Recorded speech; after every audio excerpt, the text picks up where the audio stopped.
सिगाङावनो नोंथांमोननिसिम खुलुमनाय जासिग्रोबाय आंनि बे सोरां लामा इउटिउब चेनेलजों आं नोंथांमोननो बे भिडिअनि गेजेरजों मोनसे गोदान आपडेट लाना फैदों जोंनि माखासे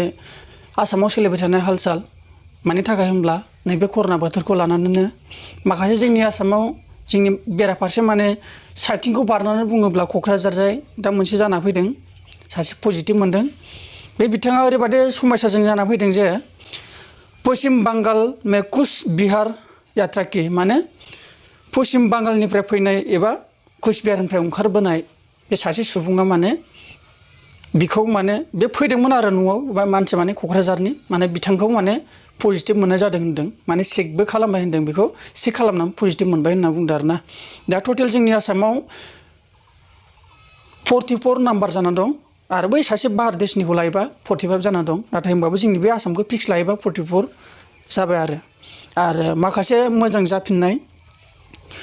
दा बै बाहारनिखौ लायोबा 33 आरो बाहारनिखौ लायाबा जोंनि आसामनिखौ लायोबा 32 मोजां जाना दं आरो बाद बाखि पजिटिभआवनो गोलैनाय दा हस्पिटालाव गोलैना थानाय दानि गोदान मोननायजों लाफायोबा 11 जाना दं आरोना दा नोंथांमोना मोजाङै थादो माखासे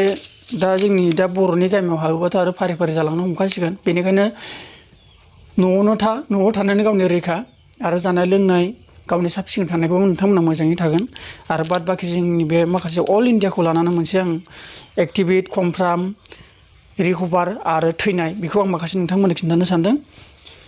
अल इन्डियाखौ लानानै माने जोंनि इन्डियाखौल' दे आं बेलेग काउन्ट्रिनिखौ बुंनो थाङा दा आमेरिका चाइना बेफोरखौ आं बुंनो थाङा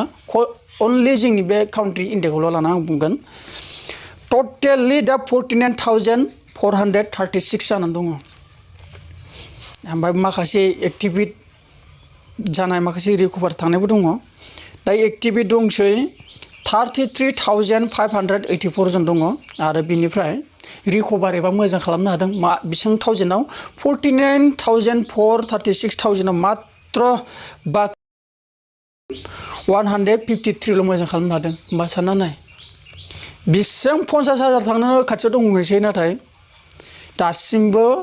14,000 जन 153ल' मोजां खालामनो हादों नोंथांमोना मोजाङै थाबानो जाबाय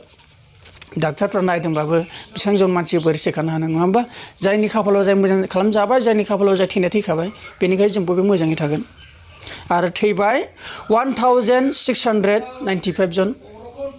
थैबाय बेनिखायनो नोंथांमोनखौ आं बुङो नोंसोर मोजाङै थागोन आरो मोजाङैनो गावखौ रैखा खालामनो हागोन बेखौनो आं नोंथांमोननिसिम आंनि बे सोरां लामाजों नोंथांमोनखौ मिथिहोबाय नोंथांमोननिसिम बेखौनो बुंनानै आं दोननाय जासिगोन उनाव आरो आं मोनसे गोदान भिडिअ लाना फैगासिनो नोंथांमोना आंनि चेनेलाव सोरबाफोर गोदान फैदोंबा साबस्क्राइब खालामना लाबानो जाबाय आरो भिडिअखौ मोजां मोनदोंबा लाइक खालामबानो जाबाय नोंथांमोननिसिम बाय बाय